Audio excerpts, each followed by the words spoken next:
हर जगह भारत की कोई परिभाषा नहीं, और जो भी आ रही है सब गलत गलत परिभाषाएं आ रही है, सबकी अपनी अपनी धारणाएं। तो भारत का मतलब, भारत हमारे यहाँ परिभाषा दी नहीं जाती, हमारे यहाँ परिभाषा बनी हुई है, हमें उसको समझना है। हिंदुस्तान भारतवर्ष में जो कुछ है, वेद है, पुराण है, आगम है, जिसके संबंध में हमें कुछ नहीं, केवल समझना है। मनुष्य हमारा जो है जन्म लेके यहाँ पर हमें उसको समझना, न कि उस पर अपनी टिप्पणियां देनी है। तो भारत का मतलब सीधा अर्थ है भा प्लस रथ। भा प्लस रथ एक व्युत्पत्ति है इसकी, कि भा का अर्थ होता है उत्पत्ति, प्रकाश, ज्ञान है। रथ का मतलब योनि, जहां से उत्पत्ति होती है, ज्ञान की योनि, यानी जहां से ज्ञान की उत्पत्ति होती है, उसको भारतवर्ष कहते हैं। फिर इसका दूसरा अर्थ आता है, ये इसका कारण अर्थ है, भारत ज्ञान की योनि। इसका जो सूक्ष्म अर्थ है ये कारण अर्थ है, जिसका सूक्ष्म है भारत। भा का मतलब होता है प्रकाश, ज्ञान। रथ का मतलब है व्याप्ति, जिसमें ज्ञान, सर्वत्र ज्ञान ही ज्ञान है, जिसमें यानी ईश्वर की प्रकृति का सारा खेल, जिसमें ईश्वर की प्रकृति का, न कि विकृति का है। और तीसरा अर्थ आता है इसकी एक्टिविटी का, उसको हम कहते हैं यानी स्थूल अर्थ। उसका भारत, भा का मतलब जो सतोगुण का प्रतीक है, उसके नीचे रजोगुण है, रजोगुण के नीचे तमोगुण काम करता है। जहां पर सतोगुण के नीचे रजोगुण, रजोगुण के नीचे तमोगुण कार्यरत रहता है, उस भूभाग को भारत कहा जाता है। और वर्ष का मतलब है द ग्रेट लैंड, यानी भूमि का सबसे बड़ा एक सेक्टर, एक भूमि का भूखंड, बड़ा भारी भूखंड, ठीक है। तो ये हुआ हमारा भारत वर्ष, ठीक है।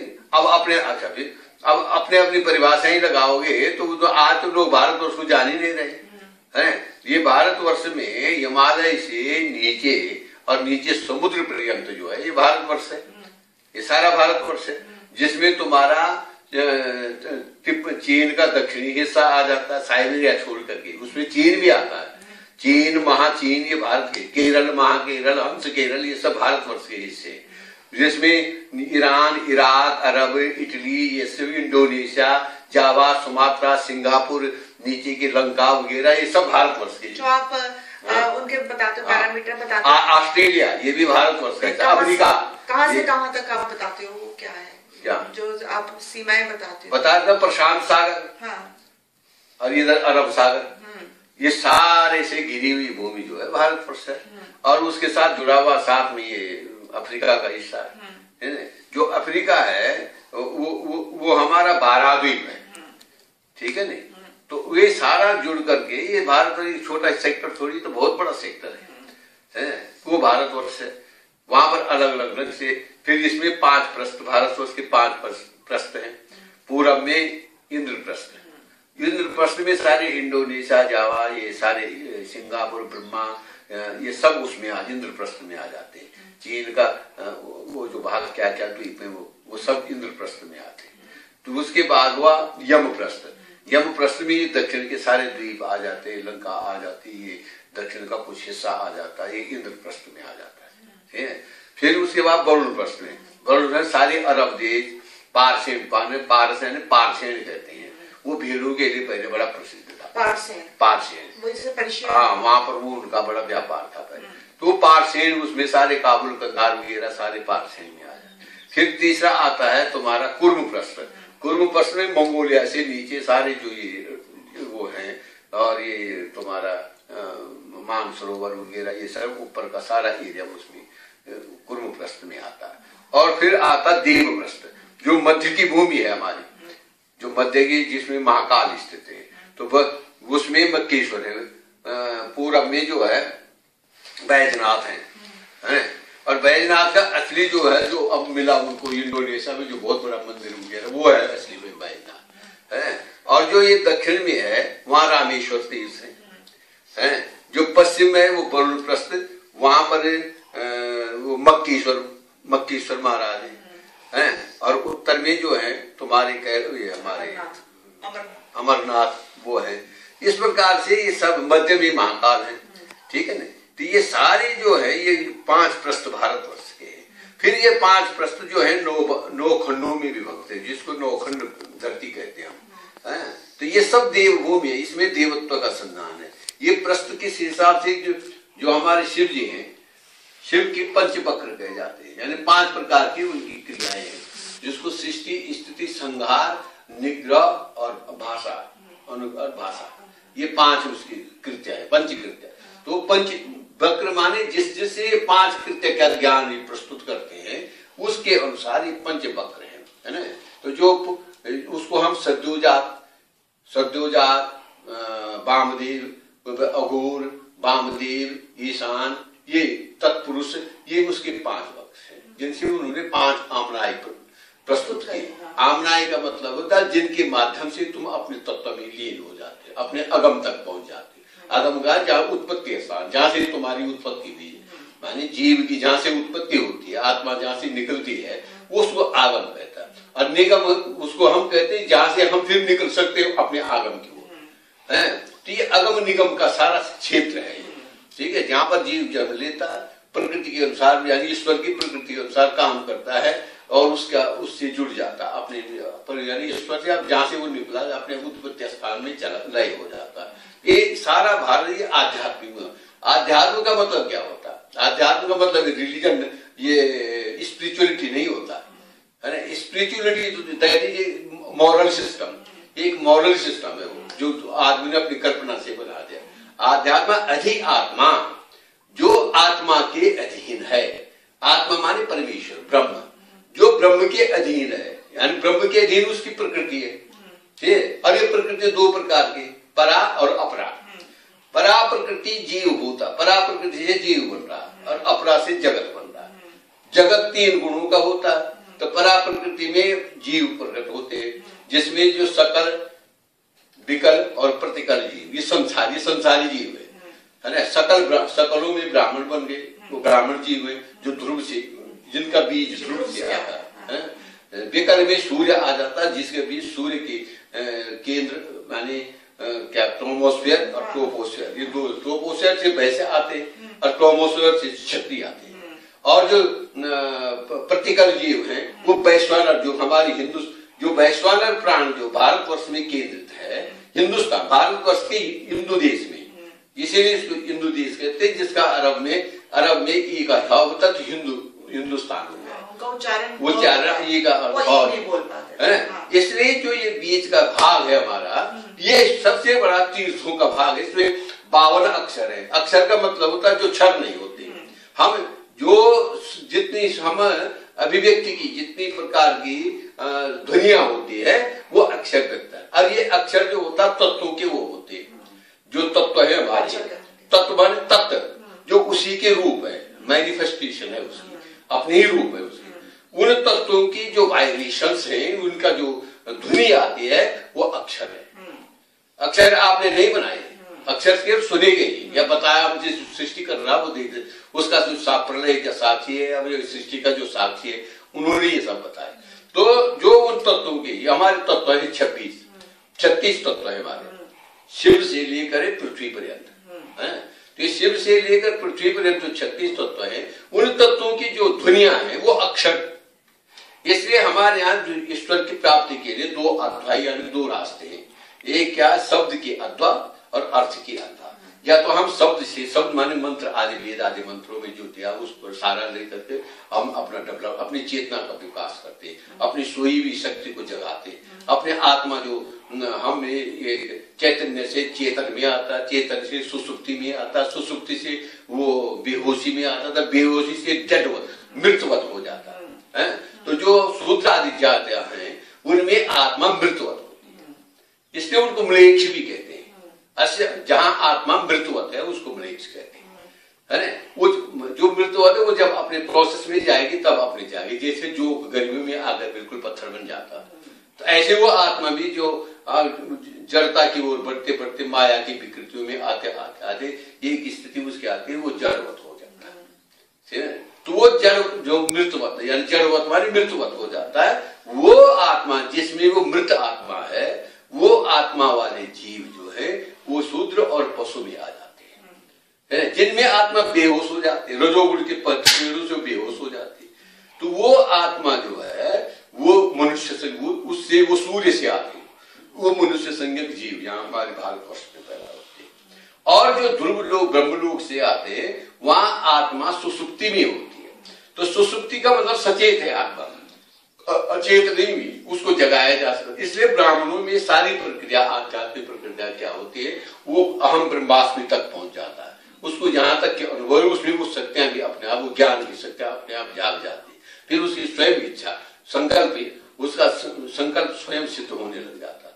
तो वो लोग इस प्रकार से, ये भारतवर्ष आध्यात्म का अधिक आत्मा, ये जीव जो है, ये प्राज्ञा, इन्हीं को सकल जीव को प्राज्ञ कहते हैं। और फिर प्राज्ञा जीव हुए, फिर तेजस जीव, जो तेजस, जो सूर्य से जो जीव आत्मा आती है, वो जीव जो है तेजस जीव है। वो उनमें आत्मा जो है सुश्रुति में, क्षत्रिय वैश्य में आत्मा जो है उसमें है, बेहोशी में। जो सकल जीव है उनमें आत्मा जो है सुसुप्ति में है, वो ब्राह्मणों में होती है।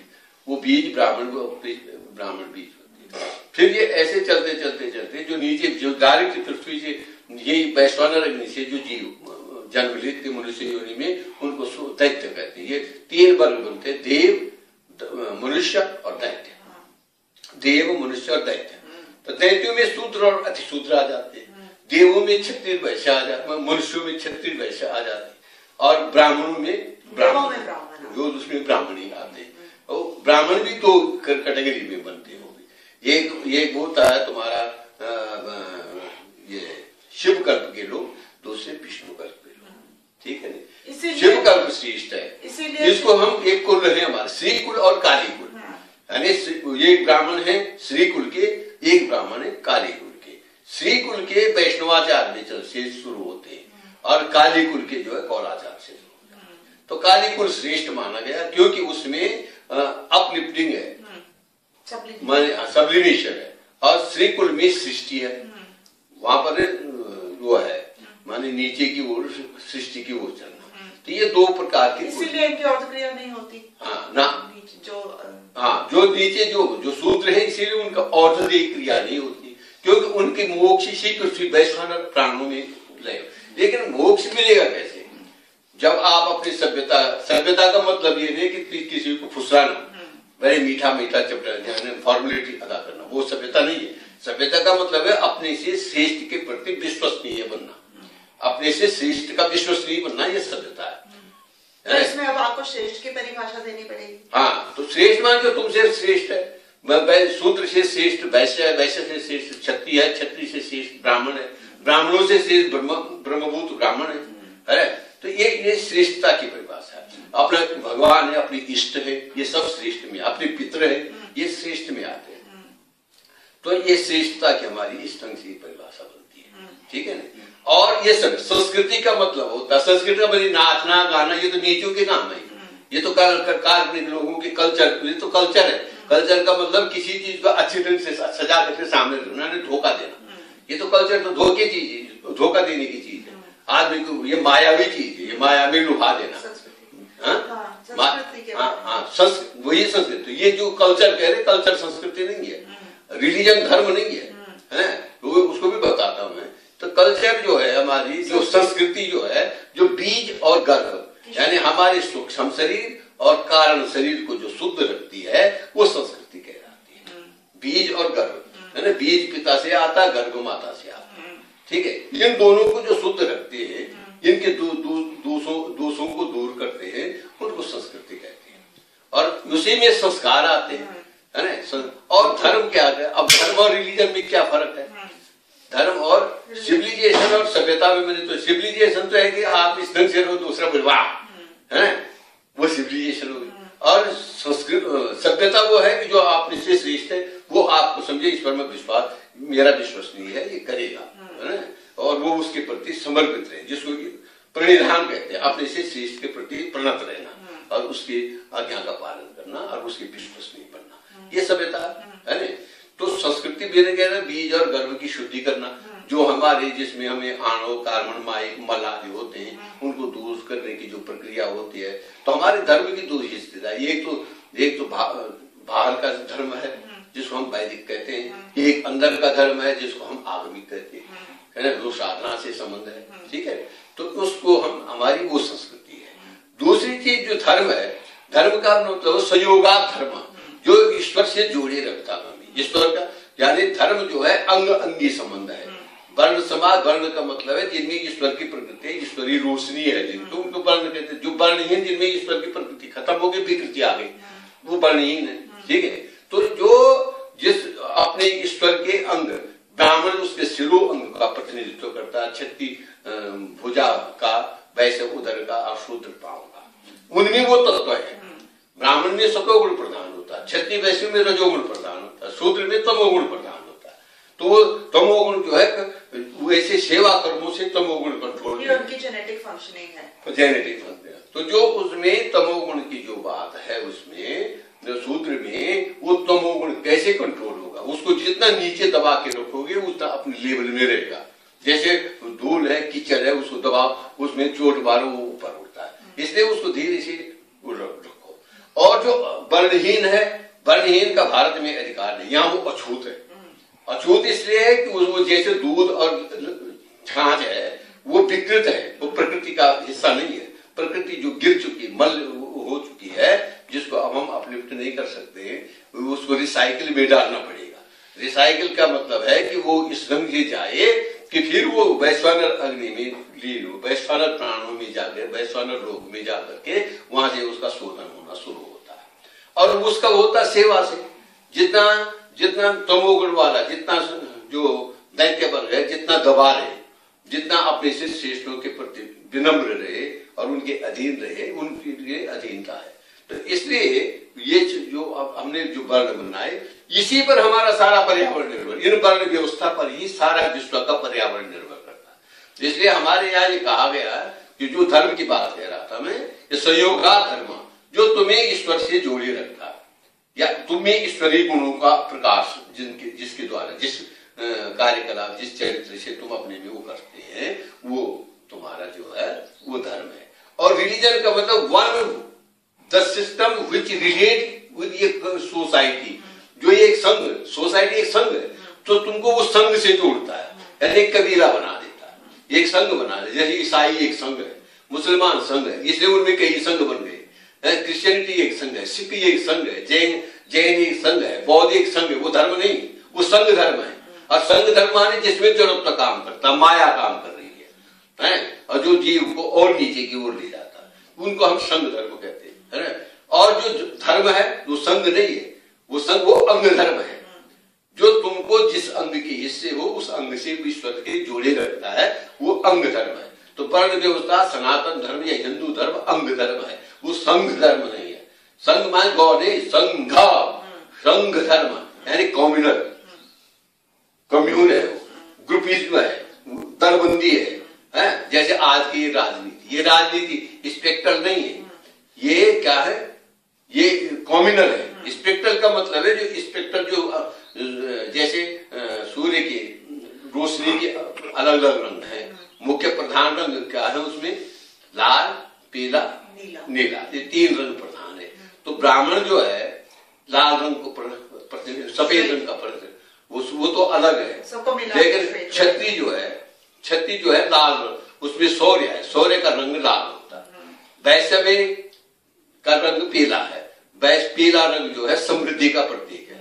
और शूद्र में नीला रंग है, नीला रंग है सेवा का प्रतीक, श्रम का प्रतीक। वो श्रम करेगा तो पार होगा, है ना। वो धन का संग्रह करके उसको यज्ञ आदि शुभ कर्मों में लगाया, राजकोष बढ़ाने में लगाया, तो है। इसलिए ये सब चीजें जो है, ये सनातन एक ऐसी व्यवस्था है, इसमें आप कल्पना नहीं कर सकते, इसमें आप कल्पना से नहीं चल सकते। ये इसीलिए इसको गुरुमुख गम्य है। बिना गुरु के ना आगम समझ सकते, बिना गुरु के निगम। और गुरु कौन है, जो तत्ववेता ब्रह्मनिष्ठ है, जो इन तत्वों को जानते हैं, इनके सिस्टम को समझ, इसके विज्ञान होने। तो हिंदू धर्म जो है, जो या सनातन धर्म जो है, वो that is science of living है। यानी विद्या का मतलब है विज्ञान, हम जिसको विद्या कहते हैं विज्ञान। और वो विज्ञान है सनातन धर्म, यानी क्रियाशक्ति भी कहते हैं हम। ज्ञान को जो व्यवहार में लिया आता है उसको क्रियाशक्ति, उसी को धर्म, सनातन धर्म, उसी को विज्ञान। सत्य को प्रकट करता है, व्यवहार में प्रकट कर देता है, उसको विज्ञान कहते हैं। ठीक है।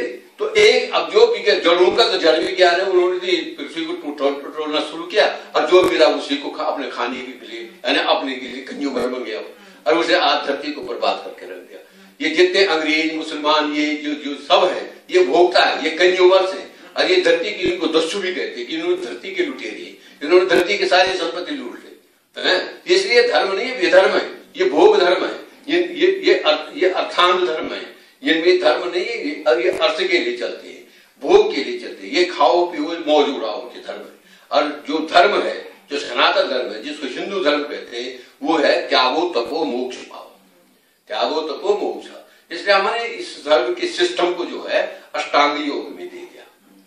पहली चीज हमारी यम, नियम, आसन, प्राणायाम, प्रत्याहार, धारणा और ध्यान, ये 8 हमारे योग, यानी धर्म को व्यवहार में लाने की सिस्टम है। यम नियम ये सार्वभौम है, ये चंडाल से लेकर ब्राह्मण तक सबको इसका पालन करना पड़ता है। अहिंसा, सत्य, अहिंसा का मतलब वो प्रतिहिंसा है। अहिंसा का मतलब है कि किसी को हिंसित नहीं करना, किसी को मार डालनी, उसको नष्ट नहीं करना। जैसे आज ये हिंसक मुसलमान, ईसाई, इन्होंने हिंसा कर दी है। सारी संस्कृतियों की विश्व में जो अपने आप जो चल रही थी, उनकी सबकी हिंसा कर दी। हिंसा आदमी मारना ही नहीं है, हिंसा किसी के स्वाभाविक धर्म को मारना भी हिंसा है। हिंसा किसी संस्कृति को नष्ट करना भी है, ये बड़ी हिंसा है। राष्ट्र का घात करना बहुत बड़ी हिंसा है ना, वो कहीं क्षम्य नहीं है। जैसे आज भारत में पैदा होने वाले ये मुसलमान बन गए, ईसाई बन गए, ये बन गए, भारत को ही नष्ट करने पर आ रहे। ठीक है, तो मैंने कहा था कि सब ये जो धर्म जो है यम नियम सबके लिए है। अहिंसा, सत्य, सत्य मान जो तुम्हारा सत्य शास्त्र संबद्ध जो है उस पर चलना। अहिंसा, सत्य, अस्तेय, किसी की चोरी नहीं करना, यानी दूसरे की संपत्ति नहीं हड़पना, दूसरे के राज्य को नहीं हड़पना, दूसरे के उसको नहीं, ये सब उसमें आते हैं। अहिंसा, सत्य, अस्तेय, अपरिग्रह, जमा नहीं करना, जो पूंजी है जिस ढंग से बताए उस ढंग से करना। अपरिग्रह, इंद्रिय निग्रह, यानी अपनी इंद्रियों पर बस करना। ये नहीं कि उसको बेमतलब का खाना, व्यसनों में डलाना, भोग विलास में लगाना, ये तो ये जो है ये किसके लिए है? ये सबके लिए, ब्राह्मण, क्षत्रिय, वैश्य, शूद्र, अति शूद्र, चंडाल जो है, म्लेच्छ, सबके लिए। यदि तुम्हें ईश्वर की कृपा प्राप्त करनी है तो यम नियम का पालन सबको करना पड़ता है। सोच, संतोष, तप, स्वाध्याय, परिणाम। सोच, अंदर बाहर से शुद्ध रहना, जो हमारी संस्कृति वगैरह उसके। संतोष, जो आपके पास जो स्वाभाविक साधनों से जो आपको मिल रहा है, कृत्रिम नहीं, स्वाभाविक साधनों से जो आप प्राप्त कर रहे हैं और जिस ढंग से तुम्हें जीवन निर्वाह करना, उसमें संतुष्ट रहना। सोच, संतोष, तप। तप का मतलब है कि अपने मन को नष्ट करना, शुद्ध रहना, ऐसा क्रिया करना, धर्म का पालन करना। तब उसी धर्म का पालन करने जो तप है तुम्हारा, तप है। और ईश्वर परिधान, मानी ईश्वर परिधान माने अपने गुरुओं की, अपने से श्रेष्ठों के, भगवान के, अपने शास्त्रों के अनुसार चलना, उसके समर्पित रहना, उसको हम ईश्वर परिधान कहते हैं। कि मैंने ये किया जी, मैं ये सोचता हूँ जी, मैं ये नहीं मानता हूँ जी, मैं ये वो नहीं करता हूँ, ये ईश्वर परिधान नहीं है। ये तो ईश्वर पर चोट करने वाली बात है। ठीक है, तो ये यम नियम सब सार्वभौम है, सबके लिए। दूसरा आता है आसन, प्राणायाम, प्रत्याहार। ये 3 वर्णों के लिए, द्विजों के लिए, यानी क्षत्रिय, वैश्य, शूद्र। आसन, प्राणायाम। प्राणायाम प्राणों के प्राण 2 प्रकार के, एक जड़ प्राण है जो माया के द्वारा चलता है, जिसका आधार सूर्य है। दूसरा ईश्वरीय प्राण है, दैवी प्राण है, जो ब्रह्म का स्पंद है, वो दैवी प्राण है। तो अपने में दैवी प्राण की प्रक्रिया को डेवलप करना और जड़ प्राण को क्षीण करना, उसको हम प्राणायाम कहते हैं। और वो बिना आसन के नहीं होता, तो उसके लिए तुम्हें आसन सिद्ध करना पड़ा। आसन में बैठना, कुछ देर तक वो जप करना है, मंत्र माने शब्द अध्वा से चलना, तो शब्द के अध्वा के साथ, यानी जो स्पंद उस मंत्र के, वो स्पंद अपने में जगाने, अपने जीवात्मा में वो स्पंद पैदा करने, तो वो उसके लिए सारा प्राणायाम आसन की जरूरत पड़ती है। और फिर क्या है, प्रत्याहार। उसके लिए दूसरी चीज है हमारी प्रत्याहार। प्रत्याहार का मतलब है कि जो विषय भोग आर्थिक जगत है, भोग विलास का है, खाओ पियो मौज उड़ा वाली जो संस्कृति है या वो विषय है, उससे अपने को हटाना और योग के विषय में अपने को सेट करना। ये प्रत्याहार। मैंने विषयों से मन को हटा देना, यानी मौज खाओ पियो मौज उड़ाने वाली प्रक्रिया से हट जाना है, ये प्रत्याहार है ना। प्रत्याहार फिर धारणा। धारणा होता है अपनी बुद्धि को, अपने चित्त को हम किसमें स्थिर कर रहे हैं, ठीक है ना। जिसमें आप अपने चित्त को स्थिर कर रहे हैं वो आपकी धारणा है। और वो धारणा क्या है? अब ये धारणा भी दो प्रकार की, एक अंतर्धारणा है, एक बहिर्धारणा है ना। जो ब्राह्मण है उनके लिए अंतर्धारणा प्रधान है। जो क्षत्रिय वैश्य हैं उनके लिए बहिर्धारणा। शूद्रों के लिए धारणा ये आसन प्राणायाम ये नहीं है, दैत्यों के लिए नहीं है। ये वो करेंगे तो उनमें मायावी कल्प बढ़ जाए, जैसे रावण में उटपटांग हो गया, जो उसने उस रास्ते लगा तो वो जैसे बौद्ध बुद्ध में वो एक छल प्रकट हो गया, एक सिद्धियां प्रकट हो जो लोगों को छटने लग गई, ठीक है नहीं, लोगों को चमत्कृत करने लगे, उनमें चमत्कार आ जाएगा और चमत्कार दूसरों को गुमराह करता, ठीक है नहीं। तो ये जो है तो वो धारणा केवल ब्राह्मण को ही अंतर्धारणा का होती सब चक्रों में होती है, उसको वो ब्राह्मणों के लिए। अब यहां तक तो ये क्षत्रिय वैश्य के लिए ये धारणा तक, बहिर्धारणा तक। अब धारणा ध्यान और समाधि ये ब्राह्मणों देवताओं के लिए, क्योंकि उनमें जो है जो ब्रह्म नारी है उनमें नहीं होती, मनुष्यों में वो नहीं होती, वो ब्रह्म नारी उनमें सूखी भी रहती है, वो जगती नहीं है, वो ब्राह्मणों में होती है। तो उसको जगाने के लिए ध्यान की आवश्यकता होती है, ठीक है। इसलिए ब्राह्मणों को ध्यान प्रदान है ना, ध्यान और धारणा, ध्यान और समाधि। जब ध्यान हो गया तो समाधि, ध्यान की सततता, उसका तो वन्यस हो जाना, उस जो जिसके पर तुमने धारणा की थी जिस तत्व पर उसके साथ एकाग्रित हो जाना, वो उसका समाधि का नाम है, वो समाधि कहते हैं। तो इस प्रकार से आज सारे लोग गलत इंटरप्रिटेशन कर रहे हैं। तो ये हमारा थोड़ा अभी इसमें एक दो बातें। तो जो मैंने अध्वा की बात की थी कि शब्द अध्वा, तो शब्द अध्वा का मतलब है हमारे यहाँ शब्द और अर्थ। शब्द में क्या है, जो अक्षर है 52 स्वरों से 52 अक्षर हैं, ये शब्द है। स्वर जो है शिव के प्रति, चित्त के प्रति, प्रकाश के प्रति, और व्यंजन प्रकृति से संबंधित रखते हैं, जो भी प्रकृति बन रही है। तो ये जो स्वर और जो ये इनका संबंध है, तो मंत्र वेद कला, वेद जो है माने हमारे उसमें आते हैं, जैसे हम अक्षर से चलेंगे तो अक्षर हुए, अक्षर से पद बने, वर्ड, अक्षर से पद बने और पद से क्या बन गए, मंत्र बन गए, ठीक है। मंत्रों का विज्ञान जो है वेदों में है, पदों का विज्ञान पुराणों में है, और अक्षरों का विज्ञान आगम है। वो विज्ञान ग्रंथ है, वो कोई कलात्मक नहीं, वो विज्ञान ग्रंथ है। तो इनमें इन अलग अलग की कलाएं उनमें आ गई, ठीक है।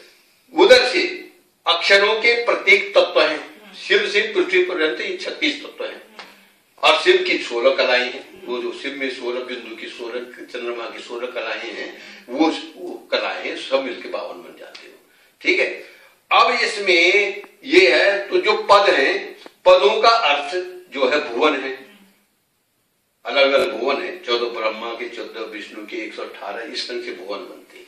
तो ये भुवनों के प्रतीक है, और भुवनों के संयोग से हमारी कलाएं बनती है, जिनके प्रतीक मंत्र हैं, ठीक है।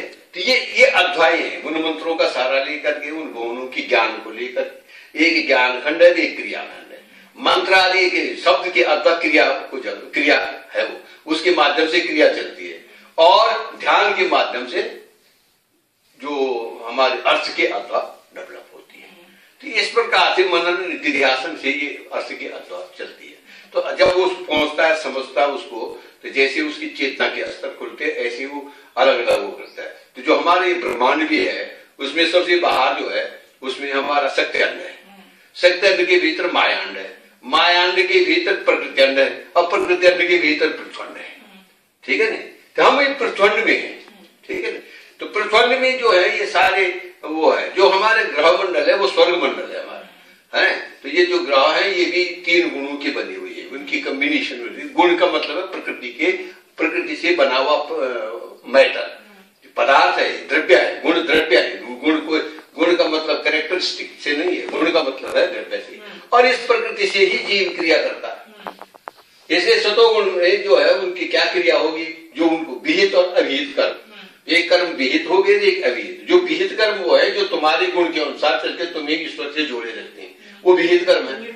हाँ, नहीं जोड़े रखते हैं, हम इतना ही कहेंगे। और अविहित कर्म वो हैं जिनको करने से आप माया में घुस जाते हैं, ईश्वर से दूर हो जाते हैं। ये नहीं हम मैंने गीता पढ़ी कि हम कर्म करेंगे जी, अरे गीता पढ़ी कर्म कौन से करोगे, तो विहित करोगे कि अविहित करोगे। फिर विहित कर्म करने भी दो हिस्से हैं। एक हिस्सा तो ये है कि आप निष्काम कर रहे हैं, उससे आपको मोक्ष मिलेगा।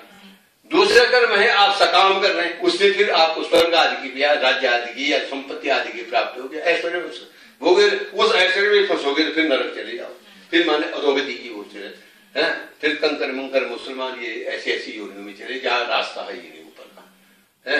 तो ईश्वर का नाम लेना और उसके विज्ञान को जानना दो भिन्न बात है। एक क्रिश्चियन को पूछो गॉड क्या है, जड़ कहता ओमनीपोटेंट ओमनीपोटेंट है जी, वो तो सभी ये जहाँ ईश्वर हुए तो सब जगह होगा था है। लेकिन किस प्रकार है उसकी सिस्टम, क्या है सत्य, क्या है चित्त, क्या है ये कौन सी एनर्जी और मैटर से सारा। आज का तो हमारा साइंस कहता है एनर्जी और मैटर से सब कुछ होता है। तो एनर्जी को कौन, एनर्जी का फाइनल सिस्टम क्या है और मैटर का फाइनल सिस्टम क्या है। तो मैटर का फाइनल सिस्टम सत्य है और एनर्जी का फाइनल सिस्टम चित्त है ना। चित्त सर्वव्यापक अखंड है और ये जो है सत्य जो है वो है माने अविभाज्य है और सर्वव्यापक है। अविभाज्य है, व्याप्त है, वो सत्य है। सत्य का वो चित्त का ही अनुरूप है। सत्य जो है चित्त का ही अनुरूप है। तो जहां केवल सब चित्त काम करता है उसको हम सच्चंद कहते हैं। जहां उसमें विवर्त पैदा हो जाता है, सत्य में विवर्त और विवर्तन हो जाता है, एक बिंदु बन जाता है, वो चित्त के साथ व्यक्त करने लग जाता है, तो बिंदु इसमें स्पंद आ जाते हैं, वो ब्रह्म बिंदु बन जाता, तो ब्रह्म बन गए हैं। और एक विसर्ग हो गया, उसमें स्प्रिंग आ गई एंटी क्लॉकवाइज, वो उससे मैटर बनने शुरू, वो मायाकण हो गए हैं। अब वो सारा खेल आगे नहीं बताऊंगा, यही तक समझे में थोड़ी सारा विज्ञान है। यानी सनातन व्यवस्था that is a pure science है। और ये धर्म, सनातन धर्म जो है the scientifical way of living है। आप प्रकृति के साथ, नेचर के साथ, सत्य के साथ कैसे जुड़े रहते, कैसे वो करते, ये है सनातन। आज इसी पर सब आक्षेप कर रहे हैं। जिन ब्राह्मणों पर तुम्हारी सारी सृष्टि की प्रक्रिया, सारा पर्यावरण निर्भर करता है, उन्हीं ब्राह्मणों के पीछे तुम लोग पड़े हुए। तो ये तो अपना विनाश है, उस ब्राह्मण का कुछ नहीं बिगड़ेगा, वो तो अपना बैठा रहेगा। वो तो वही बात हो जाएगी कि एक हिमगिरी के उत्तंग शिखर पर दैठ शिला की शीतल छां, एक पुरुष भीगे नयनों से देख रहा था प्रलय प्रभा, वो देख रहे हो।